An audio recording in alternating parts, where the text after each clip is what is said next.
Ladies and gentlemen, the story you are about to hear is true. The names have been changed to protect the innocent. Dragnet.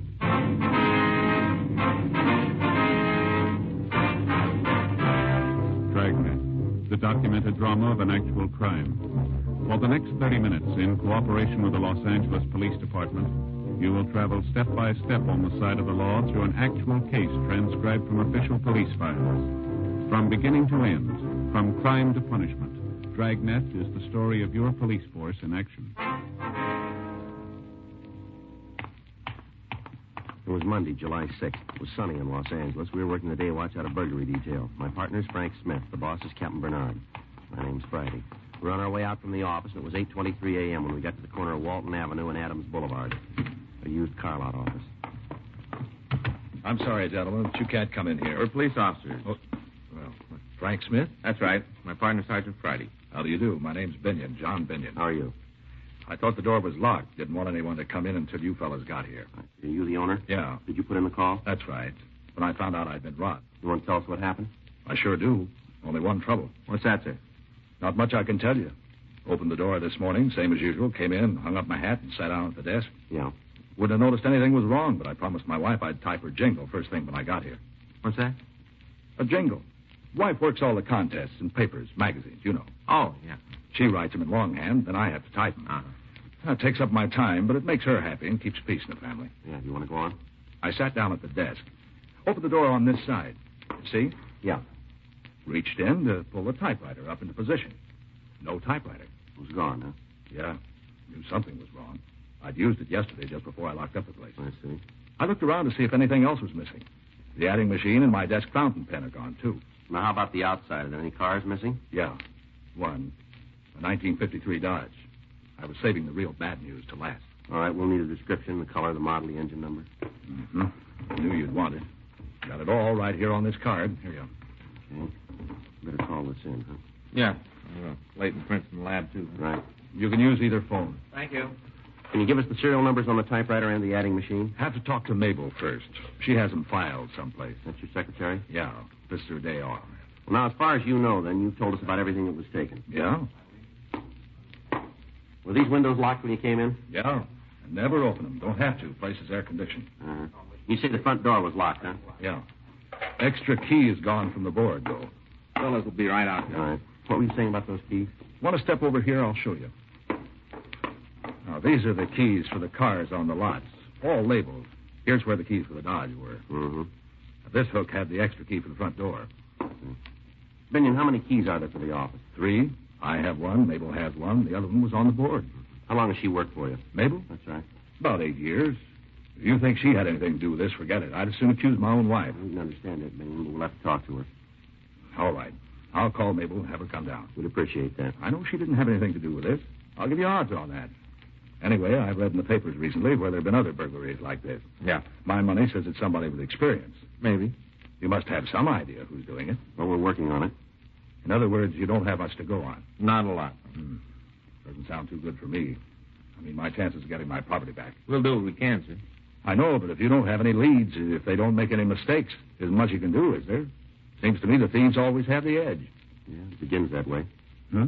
They always start before we do.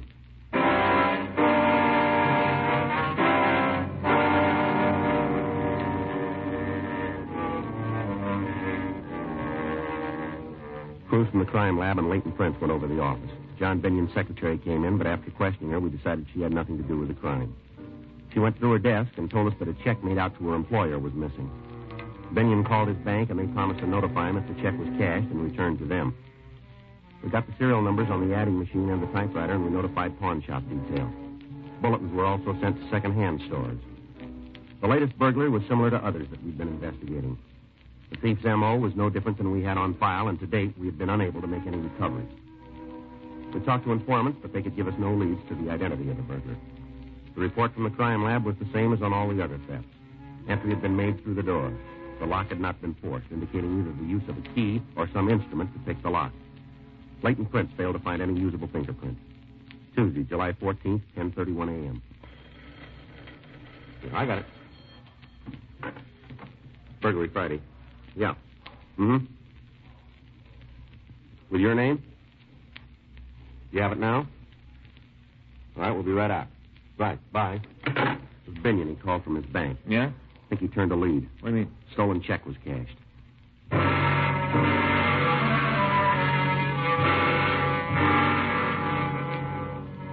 When we got to John Binion's office, he showed us the check. We compared the endorsement with his signature, and it proved to be a good forgery. The check had been cashed by a Sylvia Carnes. Frank and I drove to the address. It was a small bookstore at the corner of Citrus Avenue and Hollywood Boulevard. Miss Carnes was shown the check, and we asked if she remembered who'd given it to her. Let me think now. John Binion. Not too good on people's names. Let me check the sales slips for that day. I should have a record of what he bought. Excuse me. Yes, ma'am. I forget names, but when I look at the books they buy, most of the time I can remember the person. Mm-hmm. Yeah, here they are. You always write the name on cash sales? Yes, it's a good way to build a mailing list. Mm-hmm. Here it is. John Binion on the 8th. Let's see. Mm-hmm. Now, can you remember anything about the man? I might. May I have the slip, Mr. Friday? Here you are. From Blackboard to Back Bay. Oh, yes. This is by a country school teacher. Gave up the little red schoolhouse to become a private tutor. Tells about some of his problems and how he dealt with them. It's quite amusing. Yes, ma'am. But does it remind you of anything about the man? No. Well, let's see what else he bought. Locks down through the ages. I never read that one. I guess it's about locks. Mm-hmm. Mm-hmm. Well, I'm beginning to remember. Yes, ma'am? He said locks were a hobby with him. Does that mean anything to you? Yeah, it might, but can you tell us anything about the man's looks? Well, now, let's see. I guess he was about your size. Me, ma'am? No, he wasn't quite as... Well, he looked more like Mr. Friday. Yeah. How about his coloring? Had dark hair. Straight. Mm-hmm. Did he have any marks on his face that we might use to identify him? Not that I recall. Could you tell us anything about how he was dressed? I'm afraid not. Other book was The Window Without Curtains. Mm-hmm. Now, that reminds me of something. What's that? His voice Yeah. seemed almost too precise, too perfect. Did you notice any accent? No? Was there anything else you can tell us about his looks? No. What kind of identification did he show you?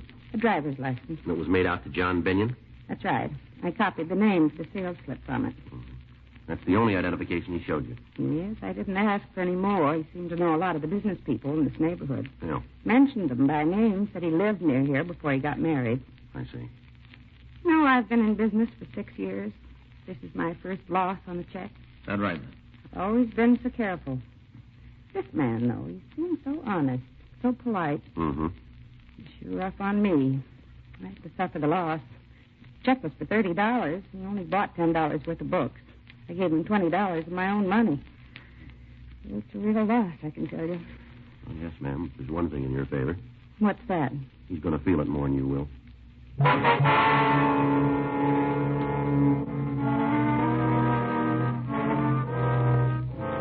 From what Sylvia Carnes told us, we knew that our suspect was also a forgery artist, or he had connections that could furnish him with suitable identification. Assuming the suspect might still live in the neighborhood, we spent the rest of the day questioning people in the area. We failed to come up with any leads. The next day, we started to canvass again. The manager of a small hotel told us that a man named Paul DeRoe was living there who could fit the partial description we had. In the manager's company, we went upstairs to look through the room. Hey, Joe. Yeah. The picture on the wall, some kind of certificate, too. Looks like it's written in German. Want to take a look? Well. Mm-hmm. That looks like Dutch to me. You see there? Guy's wearing a 45. Looks like he's carrying an American carbine. He's not wearing any kind of a uniform. Wonder what he's trying to prove. Certificate probably says what it's for, huh? Yeah, maybe. Let's find out if this is DeRoe in this picture here. Mr. Bleeker, will you take a look at this and tell us if it's DeRoe? Yeah, sure. What do you say? He's younger here, but I'd say it's him. All right, thank you. Frank? Just a minute, Joe. Better see if Miss Carnes can make an identification from this picture. Yeah, take a look at this. Just turned it. Mm-hmm. Found it up there on the shelf, wrapped in that oilskin tobacco pouch. Yeah. Torsion bars, vibrator, ballpoint pick. It works. Looks like good steel, too, doesn't it? Well, guess we got the right room. Unless they all come with burglar kits.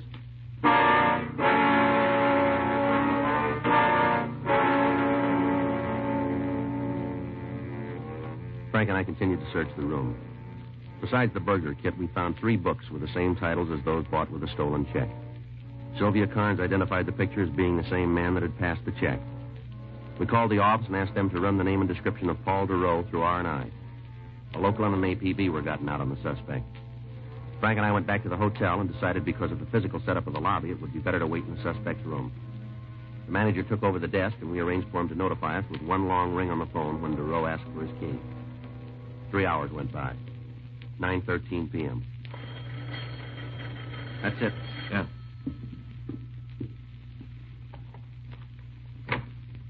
All right, hold it right there. Oh. Get the light, Frank. Yeah. Who are you? Police officers, what are you doing here?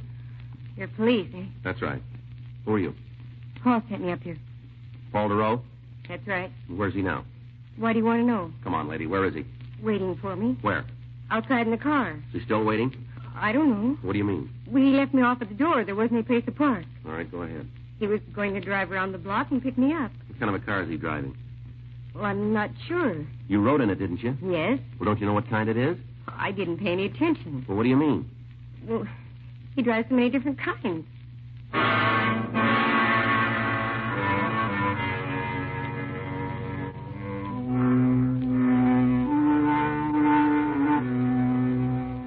We took the girl, Darlene Potter, with us, and we went down to the lobby. She was instructed to go out to the street and meet DeRoe. Frank and I followed her. There was no car waiting outside the hotel. On the chance that he might have parked and was waiting for the girl, Frank went up the street and then crossed to the other side. I walked down the street toward our car. DeRoe failed to show up. We went back to the hotel and asked the manager to call us if the suspect returned, and then we took the girl down to the city hall. During the trip, she maintained she didn't know what make car he was driving. She said he told her that he was an automobile salesman, but he also worked as a private teacher. We ran her name through R&I, but we found no record. The run on the name Paul DeRoe had failed to turn a package. Leighton French was requested to go over DeRoe's room, 10:02 p.m. We continued to interrogate Darlene Potter. How long have you known DeRoe? I told you before. 3 months. Who did he say you worked for? He never said. Where do you teach? Private home. Can you give us their names? No, I can't tell you. You don't know? That's right. He just said he taught. Never said where. What did he teach? Language. What language? French, I think. You haven't told me what this is all about, but I'm sure there's a mistake. Paul wouldn't have to do anything wrong. Why do you say that? He's too intelligent. Well, it doesn't look that way right now, does it? Paul's a hero. What else do you know about him? What? His background. Where's he from? I'm not sure. I think he said something once about going to school in Paris. Is he an American citizen? I just assumed he was. He never said anything different. Uh-huh. Can't you tell me what he's done? We'd like to talk to him about some burglaries and some car thefts. Paul wouldn't steal. Well, maybe so, ma'am. But we've got good reason to think he did. Well, there's some mistake. It doesn't fit with the kind of person he is. How do you mean that? It might not make much sense to you. Well, give us a try. Paul was in the war. That's all? Yes, maybe you saw the picture and citation in his room. Yeah, we did. What about it? He fought with the Dutch underground forces. He told you that, did he? Yes. He only talked about it once or twice. I think he was in that group. I don't remember the name, but they went in and organized the resistance forces before the invasion. Uh-huh. You're pretty sure Paul is the man you want? Looks that way, yes, ma'am. Hard to believe. But there's a reason for it. I guess he took a lot of chances during the war. Must have changed him. He hasn't changed.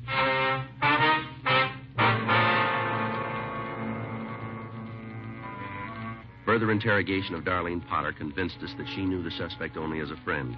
When we drove her home, she gave us a more recent snapshot of DeRoe. The next day, copies were made and distributed to radio patrol units. Frank and I went back to the hotel to make another check of the room to try and find something that might lead us to any of his friends or associates.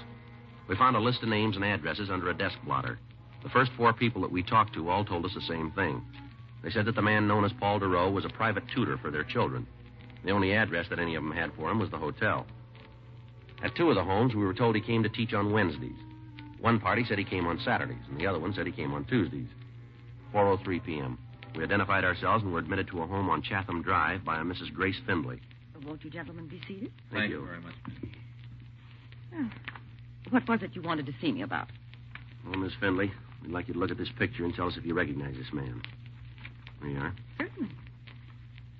Why, yes, that's Paul DeRoe. Wonder if you'd mind telling us what you know about him. Well, I'm not sure I understand just what you mean. Well, is he a friend of the family? Yes, in a way. He's the children's French teacher. Uh-huh. He's not in trouble with the police, is he? We'd like to talk to him. I hope it isn't serious. Well, it might be, Miss Finley. serious enough to have him put in jail? Might be. Oh, I'm sorry to hear that. He's been so wonderful with the children. Mm-hmm. He's the third teacher we've had. Somehow they never liked the others, but they're just crazy about Paul. You're certain he's done something wrong? We'd like to find him and get his side of the story. Now, do you have a home address for him? Yes. Does he know you're looking for him? We wouldn't know that, ma'am. It's strange. How's that? Well, I was thinking if you're looking for him and he knows it, it's odd he'd call here today.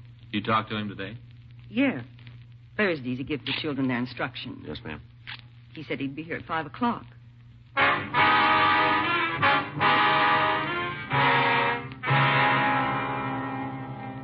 With Mrs. Findley's permission, Frank drove our car into the garage, and then we waited for Duro to arrive. While we were waiting, Mrs. Findley told us that when Duro had applied for the job, he'd showed her several letters of recommendation from families in the East. Because of his intelligence and her children's instant liking for him, she hadn't made a check on his background. She went on to say that she had noticed him driving several different makes of cars, but she couldn't give us a description of any of them. 5:06 p.m. The front doorbell rang. That must be him. I hope there's no trouble. All right, you wait here, Miss Findley. All right. Don't worry about it.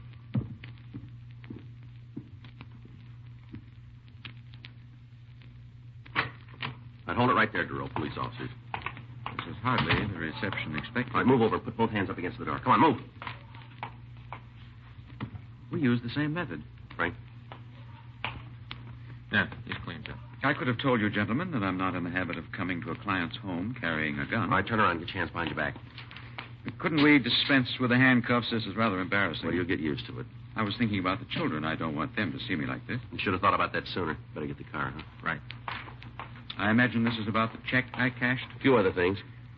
I worked with the Americans during the war. That so? I learned a good many things about them. Very resourceful, brilliant, and eager to help the less fortunate. You forgot one thing, didn't What's you? that? They don't like to be robbed.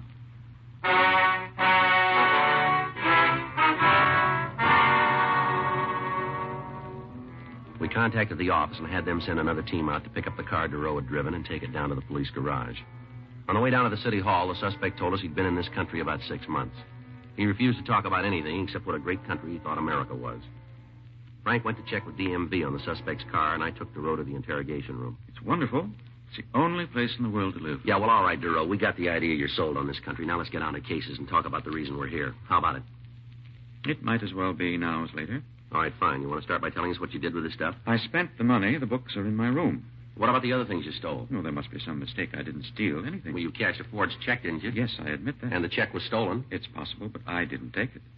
You expect us to buy that, Duro? That's entirely up to you. Where'd you get it? If I said I found it, could you prove otherwise? It won't be necessary. We can nail you on a forgery rap right now. That's what I had in mind. I have no desire to be connected with anything else. Well, you seem pretty anxious to pick up that tab. Well, it's only right. I took a chance and lost. I'm willing to settle for my mistake. Yeah, well, that's real big of you, but I got a hunch we'll be able to tag you with more than a 470. Sure, let me see, man. Yeah. What do you got? Well, I'm not sure now we got the right guy in the car theft. What? I checked with DMV. The car Duro is driving is registered to a Seward car company. I called him. Yeah. They tell me he works for him.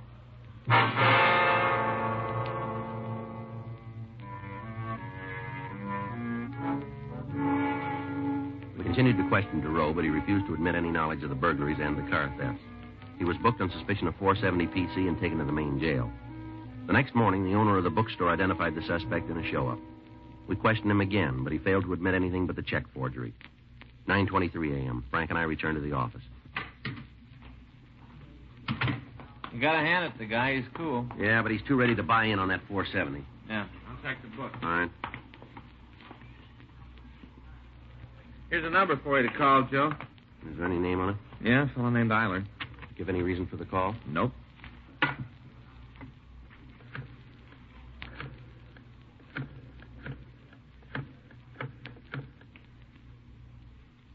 Hello, I'd like to speak to Mr. Eiler, please. This is Sergeant Friday, Police Department. That's right. I see. All right, sir, we'll be right out. You want to give me that address? 347. Right, thank you. Fellow runs a garage, saw the spread on our suspect in the morning paper. Yeah? He says from the description they gave, Duro was in his garage. Uh-huh. Brought a car in to be painted.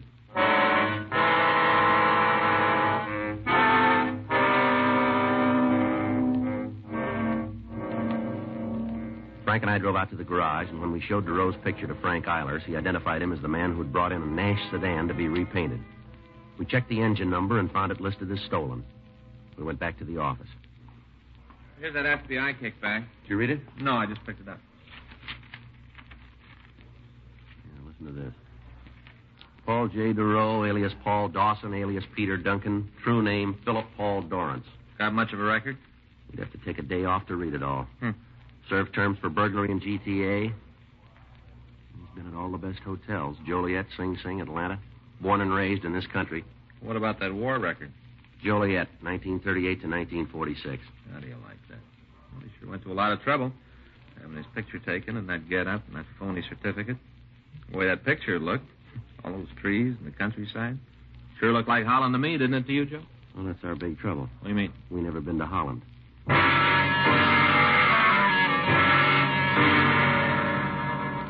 We went back to the main jail and had the suspect brought to the interview room. He still denied any connection with the burglaries and the car thefts. 12:16 p.m. With my war record, I don't have to be subjected to Now, this. look, we got you made on the check, and it won't be hard to prove you stole that car. Your story falls apart like a $4 suit. I have great admiration for the Americans. Yeah, you've been telling us that. I managed to escape situations more difficult than this during the war. I was trained for it. Yeah, you told us. Of course, there was some difference then. We were all on the same side and fighting for the same things. You know you're doing a lot of talking, but you're not saying anything. I'll tell you what you want to know. You do that. Yes, Well, all right, go ahead. I will. But first, I'd like to tell you about the shoes. About what? Shoes. What about them? I fought with the Dutch underground. Now, for a man to fight, two things are important. Is that so? A gun and a good pair of shoes. Mm-hmm. Many of us who wanted to fight had neither. One of your OSS men contacted us and said we would get them. And one night a plane came over and dropped containers by parachute. Yeah.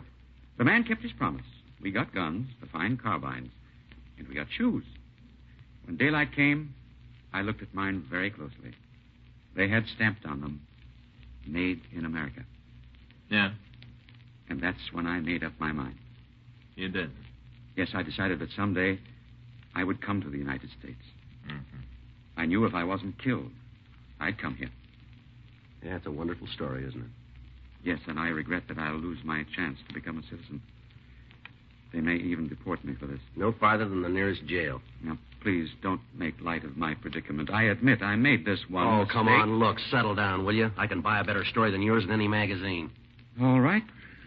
I didn't want to do this, but I insist that you call the Dutch consul. They never heard of you. Well, there must be a mix-up of some sort. Somebody must know me. Yeah, sure, every prison warden in the United States. You've got a record that'll reach from here to Holland, but that's the closest you ever been.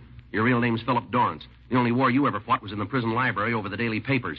You've been in and out of every joint in the country. Now, there's more. Do you want the rest of it? No, I guess that's enough, isn't it? I might as well admit it. I'm a burglar and a car thief. You left one out. What? You're a liar.